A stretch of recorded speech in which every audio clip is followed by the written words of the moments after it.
नमस्कार दोस्तों, स्वागत है आपका मेरे चैनल पे। दोस्तों, इंडिया अब 33 और फाइटर जेट खरीद सकता है रशिया से, और ये डील होगी जब व्लादिमीर पुतिन इसी साल इंडिया का दौरा करेंगे। आज इसी के ऊपर बात करेंगे। चलिए दोस्तों, शुरू करते हैं।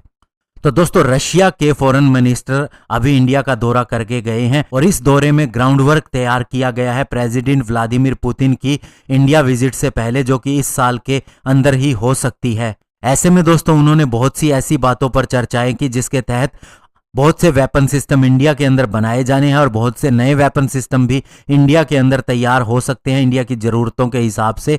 और इसके अलावा 33 फाइटर जेट जो हमने रशिया से खरीदने हैं, उसकी डील भी हो सकती है।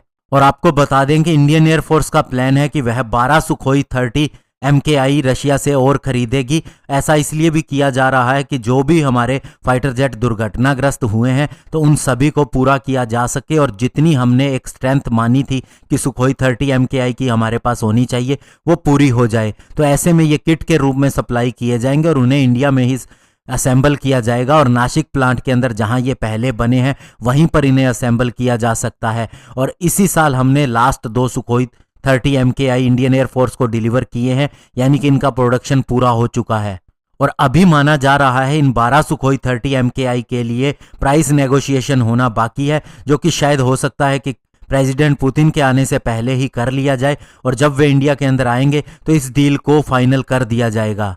और साथ ही दोस्तों, 21 MiG-29 भी खरीदने हैं। ये एयरफ्रेम के रूप में खरीदे जाएंगे, जो कि दोस्तों प्रोडक्शन के लिए बने थे, लेकिन इनका प्रोडक्शन नहीं हो सका। और इससे पहले इंडियन एयरफोर्स की टीम ने रशिया के अंदर दौरा किया था, तो उस समय वे मिग की फैक्ट्री के अंदर गए थे, और वहां जब उन्होंने इसे देखा तो शायद उन्हें लगा कि इसकी डील की जा सकती है, और ये MiG-29 इंडिया के लिए काम कर सकते हैं। यानी कहने का मतलब ये है कि नॉर्मल प्राइस से हमें अगर वे कम प्राइस में पड़ सकते हैं, तो ये ज़्यादा बेहतर होगा कि हमारी स्क्वाड्रन स्ट्रेंथ ऑलरेडी कम है, तो ये फाइटर जेट हमारी स्क्वाड्रन स्ट्रेंथ को बूस्ट करने में मदद करेंगे। और इसके अलावा दोस्तों, ये MiG-29 लेटेस्ट UPG स्टैंडर्ड के होंगे, जो कि इसका सबसे अपग्रेडेड वर्जन है। और इसके अलावा इंडिया को अगर MiG-29 के अंदर कुछ कमियां लगती हैं, तो उन्हें भी रिप्लेस किया जा सकता है। तो इस तरह से हम कह सकते हैं कि लगभग एक स्क्वाड्रन जो कि 18 फाइटर जेट की होती है, और उसके अलावा 3 एडिशनल हमारे पास बिल्कुल नए फाइटर जेट हो जाएंगे।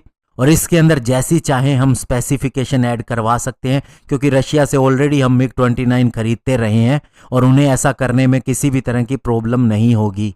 तो ओवरऑल कहने का मतलब ये है कि सुखोई 30 MKI 12 और 21 MiG-29 जो हम खरीदेंगे रशिया से, ये दोस्तों हमारी स्पेसिफिकेशन के हिसाब से होंगे और एकदम लेटेस्ट होंगे। तो बिल्कुल नए फाइटर जेट हम इंडियन एयरफोर्स को दे सकते हैं, और ये डील इसी साल के अंदर हो सकती है। धन्यवाद। जय हिंद।